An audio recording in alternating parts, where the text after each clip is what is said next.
Next video, the greatest double agent ever. There really is nothing quite like the element of surprise.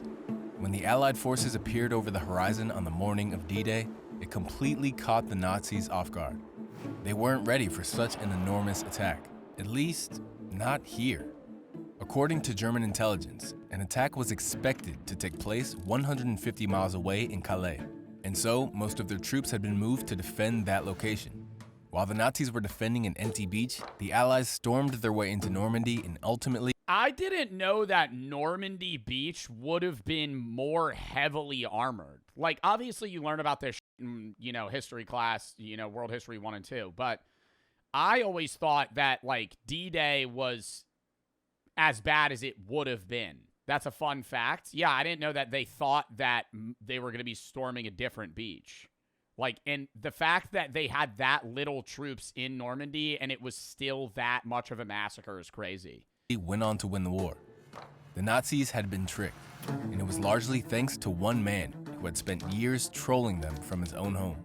By feeding them correct but useless information, it led them down rabbit holes, slowed them down, and ultimately tricked them into losing the war. Wow. Because you're telling them, you're not like lying to them, because then they would just know that you're a fucking double agent. So you have to tell them something that's like half true, but it's kind of useless, but it's good enough info that, like, they still want to keep you on their radar. This man had no spying experience, and yet with sheer charisma and imagination, he managed to win the trust of Hitler, whilst simultaneously becoming Britain's best spy. Damn. Before the outbreak of World War II, I always wonder how double agents are even made. Because I know how, like, CIA spy recruitment's done, but how are you already a spy for one country? Oh, wait, no, that's what it is. You're originally a spy, say for this case, he's probably a spy for Britain. And then they say, hey, go become a double agent. And so then he has to go, to Germany or whatever country that they need him in. And then, what is a double agent? Somebody that's a spy for two nations, but actually sides with one. And so they feed the info that they gain as a spy to the country they actually side with, whilst pretending to be a part of the other one. Maybe it's the opposite, where you, like, betray your country. I don't really know. I feel like it probably varies depending on the person.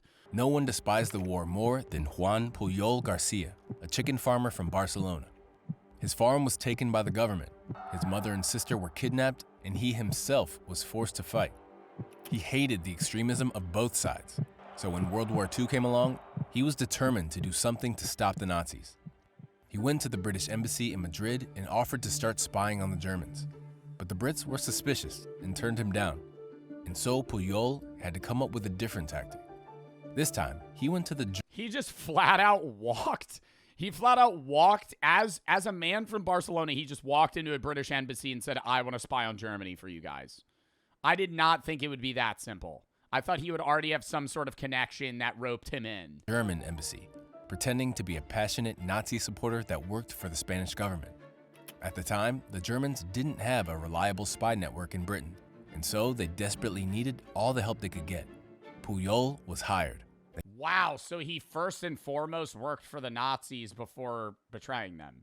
Well, he had the goal to betray them, but still was working for them first. They gave him a codebook, a bottle of invisible ink, £3,000 in cash, and told him to move to London and start spying on the British.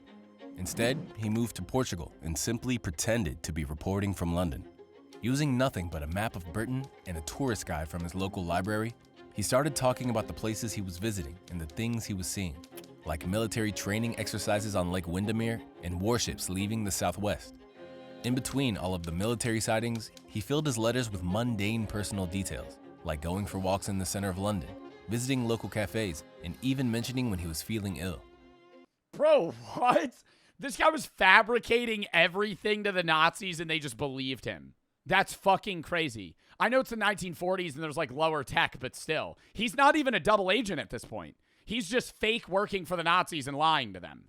To take things even further, he started creating a network of sub-agents that were supposedly feeding him information from all over the country. God. There was the Swiss-German businessman stationed in Liverpool, the Venezuelan student in Glasgow, the Portuguese man living in Wales, and the pilot that had agreed to carry his letters from London. Each agent had a detailed backstory and family members that Pujol talked about at length. Of course, none of these people actually existed.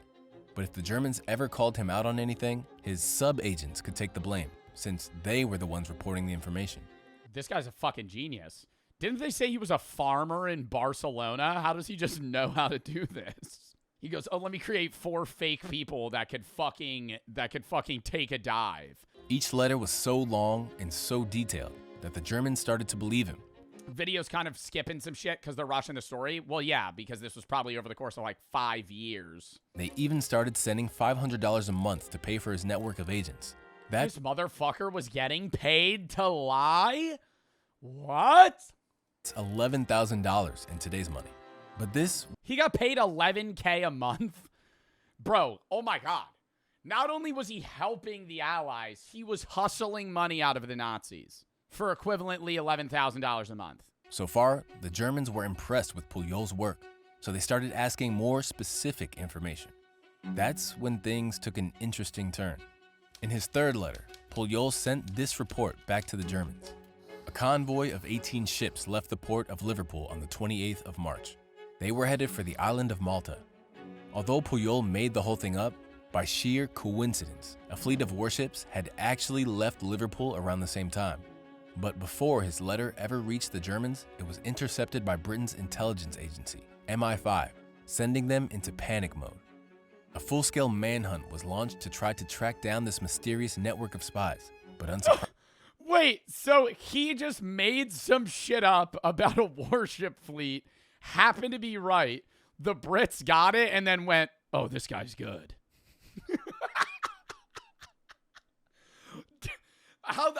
Why is this not taught about in history class? I feel like this is the shit that people would be like, oh my God, this is fascinating. This guy's just lucky as fuck, too.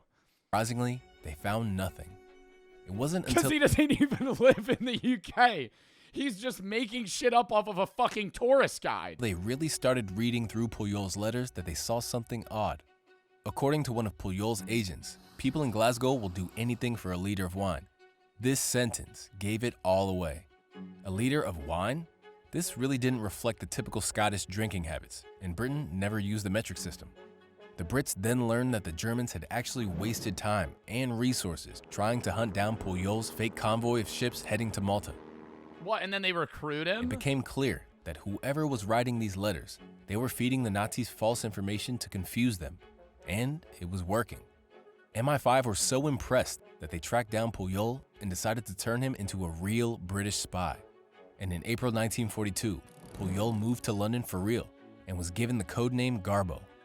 Now, with access to now they could actually give him real useless information.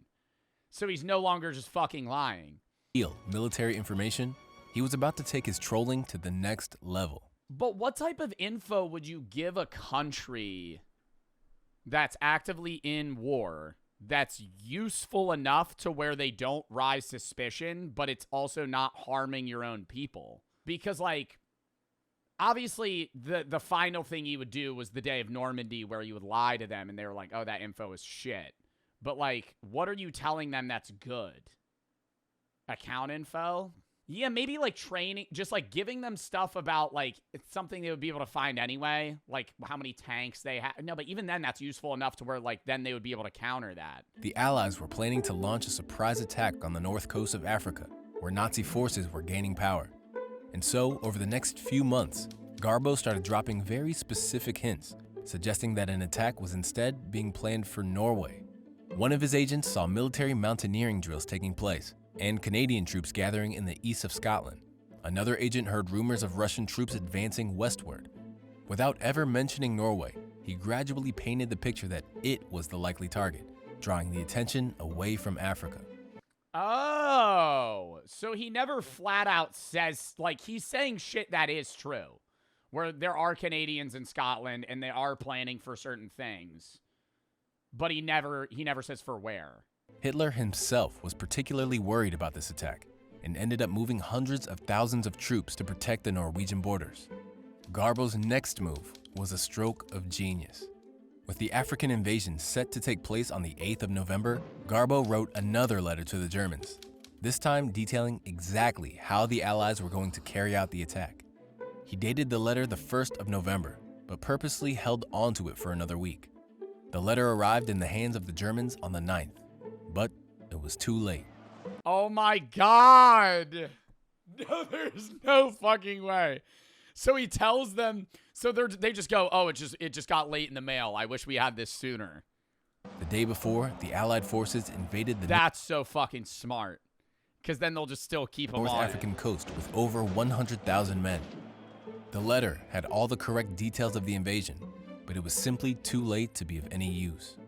The Germans, however, were amazed by Garbo's work and replied, "We are sorry it arrived too late, but your last report was magnificent."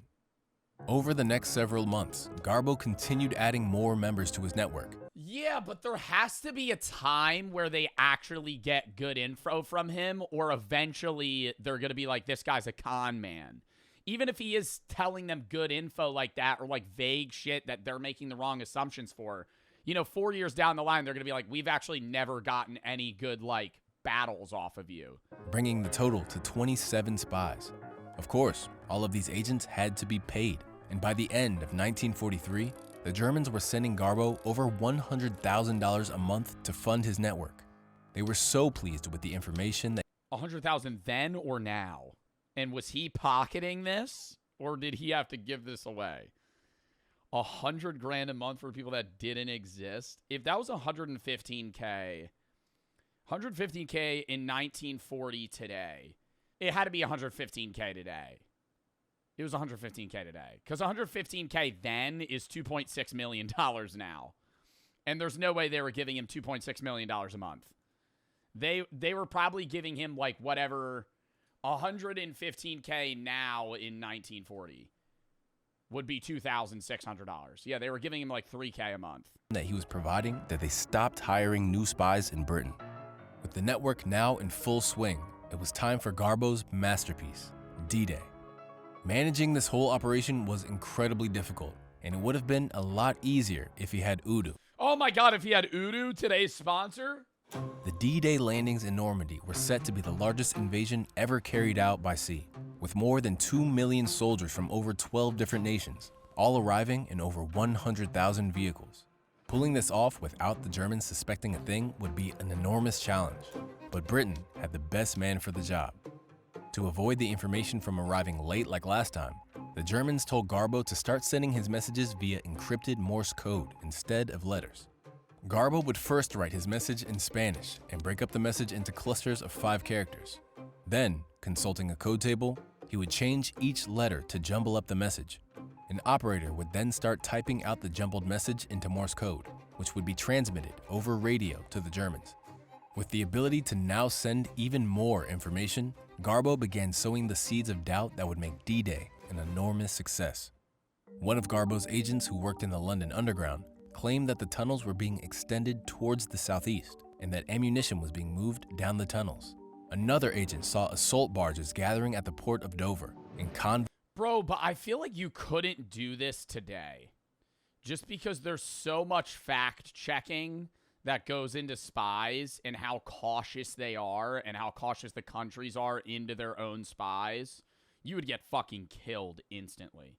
Like, if you tried to do this after 9/11, they would fucking bomb your house, like, the next day that you gave them shit information. That the second they found out you were a double agent, bro, they're fucking killing you.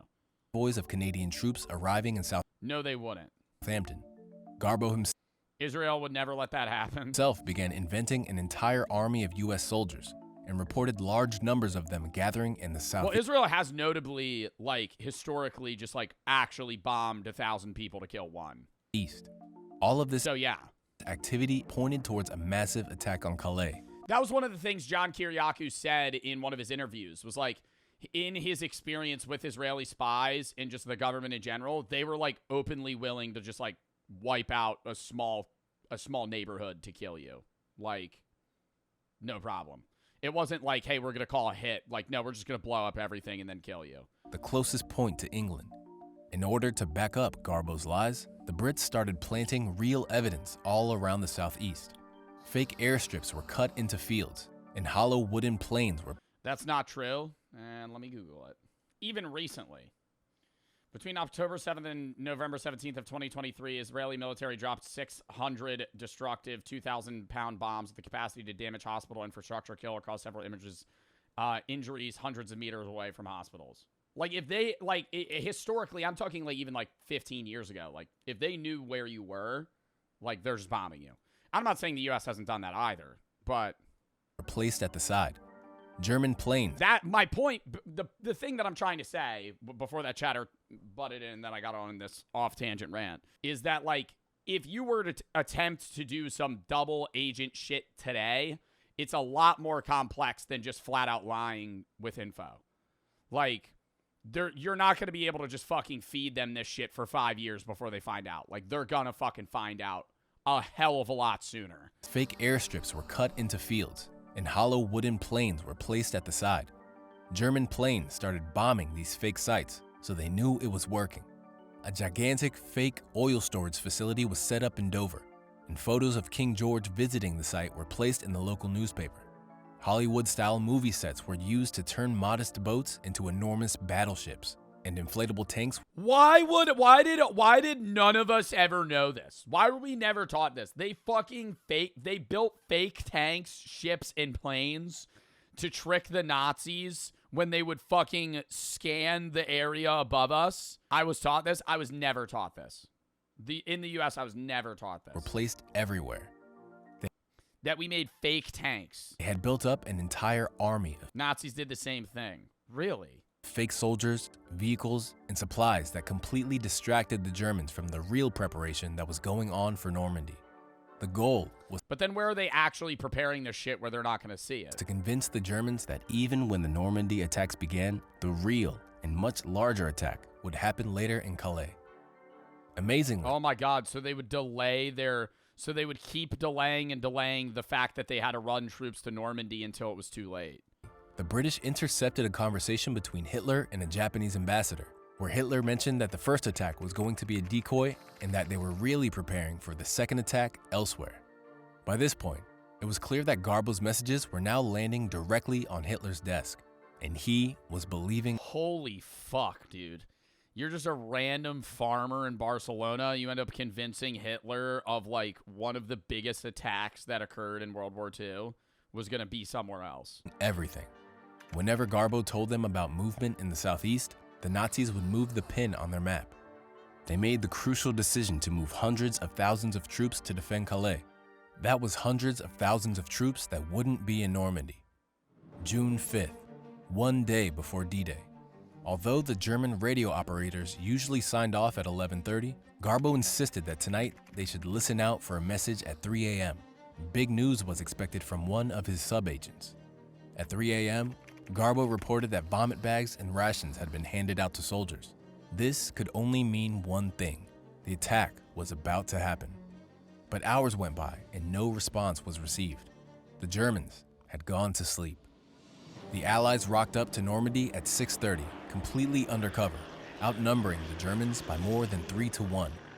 It was a brutal day, but the Allies managed to secure their entrance into France, and over the next 6 weeks, continued piling troops, vehicles, and supplies in through the beaches of Normandy. I feel like he's still downsizing how many fucking people died in Normandy. Like, D-Day was a bloodbath. Normandy death count. The Normandy campaign resulted in 425,000 Allied and German troop casualties. On D-Day, in the first day, which is D-Day, 4,414 Allied personnel killed on the first day. And that's basically just on the beach. Like, dude, they had a run onto a beach that had spikes. Wait, let me actually just look up an image of D-Day. Because they have pictures of it. They had these spikes so they can't bring on, like, tanks and other, you know, machines onto the beach because they would just block it, so you had to go on foot. So they would drop you off in the water over here and you had to fucking run out. This isn't actually fucking Normandy, but this is just the example. But they had these, like, concrete fucking, what are they called, bunkers with, like, just straight up machine guns with Germans on them, and they would literally just go and just kill people, mow them down. until the Allies got close and they would fucking throw a grenade in the fucking bunker or go in with a flamethrower and kill you. Amazingly, the Nazis refused to move more troops to Normandy, and in fact, ended up sending more to defend Calais. They shot 2,000 bullets a second. Oh my God. Waiting for the second attack that would never come. Every letter, every detail, How would you know you weren't there? Historians? every lie and every truth had bamboozled the Germans, and it allowed the Allies to recapture Europe and win the war. Despite the defeat, Hitler was so impressed with Garbo's messages that he was awarded the Iron Cross. At the same time, Britain awarded him an OBE, making him the only person to receive war medals from both sides of the same war. After the war, Pujol feared that the Nazis would be looking for him, and so he faked his own death and moved to Venezuela. And just like that, he was gone. Amazingly, this whole story would have never been told if it hadn't been for Nigel West, a writer from London. He was determined to track Garbo down, and so he got hold of a Barcelona phone directory and called every Juan Garcia in the area. As you can imagine, there were many. Eventually, Juan Garcia is probably one of the most common names in Spain. one of Garbo's nephews picked up the phone and helped him make contact with Garbo. 40 years had gone by, but after a lot of convincing, Garbo eventually agreed to come over to Europe, where he visited Normandy and realized just how many lives he had saved. Jo no volia lluitar amb les armes, perquè les armes són contràries a meu. Jo vaig fer la guerra i tinc l'orgull de dir que no vaig disparar un sol tiro. És que vaig... Yeah, that's wild. He provided so much for the Allies in the war without ever, putting boots on the ground. La meva consciència no hi ha cap mort. Thanks for watching, and I'll see you in the next video. That was a great fucking video. That was a great fucking video. The fact he got a medal from both sides kind of amazes me. Do you think he kept the one from the Germans? Gaslighted, bamboozled, and played the Germans. He got awarded for good work. All right, next video. Chat.